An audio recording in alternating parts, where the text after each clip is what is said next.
The question that most people want to ask at this point is, how do we speed up the transition?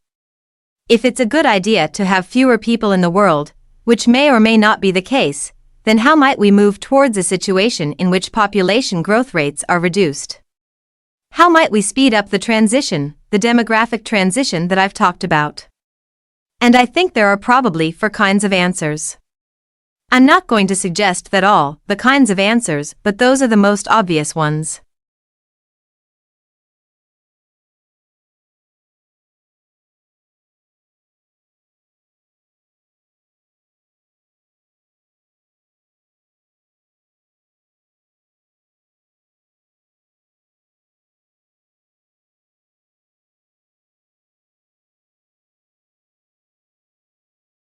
In 2001, at the age of 22, I took a job as head of housekeeping at Undertake Camp in the Okavango Delta, a patchwork mosaic of channels, floodplains, lagoons and thousands upon thousands of islands to explore.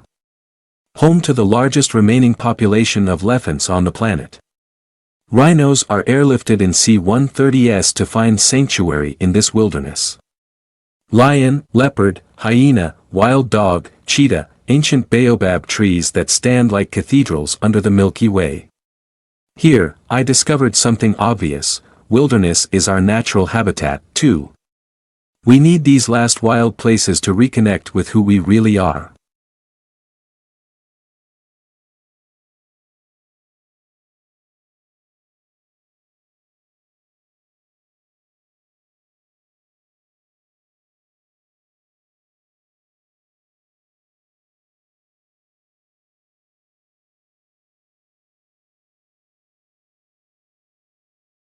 For 4 centuries after the Viking declined, the people of the Shetland Islands off the north coast of Scotland continued to sell their goods through the North European Hanseatic League.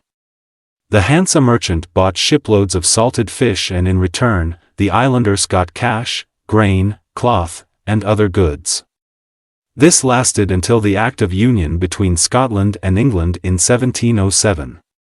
This act prohibited the Hansa merchant from trading with Scotland.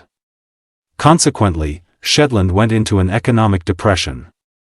The independent farmers of Shetland had to sell their land and were then obligated to pay rent, eventually becoming serfs.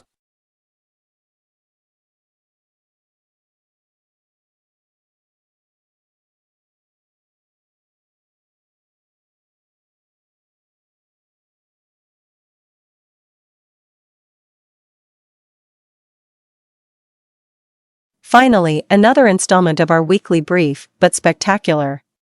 The Hospitality House has been offering support to homeless and poor residents of San Francisco's Tenderloin neighborhood since 1967.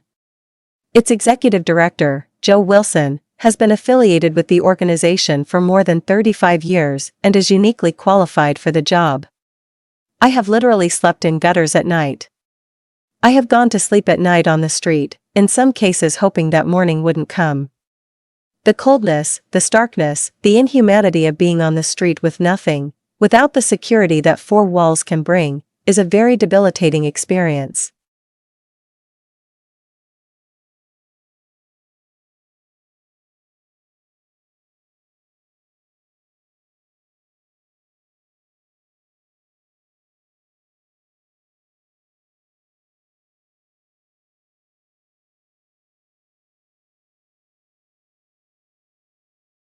And one particular crop, almonds in the US and now in Australia, is transforming the world of beekeeping and of bees. What has happened is that something serendipitous came along, that people found out, that doctors found out that almonds are good for you.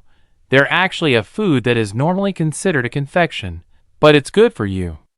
The almond board got a very aggressive promotion going on for almonds. I just heard recently they send out sales reps to cardiologists at hospitals to promote the heart benefits of almonds. So they go right to the doctors to do this. So they leave no stone unturned in a very good promotion of almonds.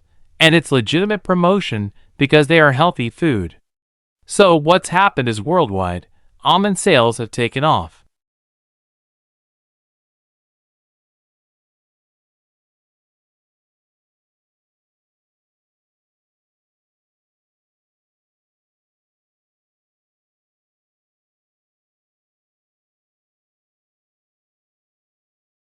Well, I'm absolutely delighted first of all to have been appointed to this professorship.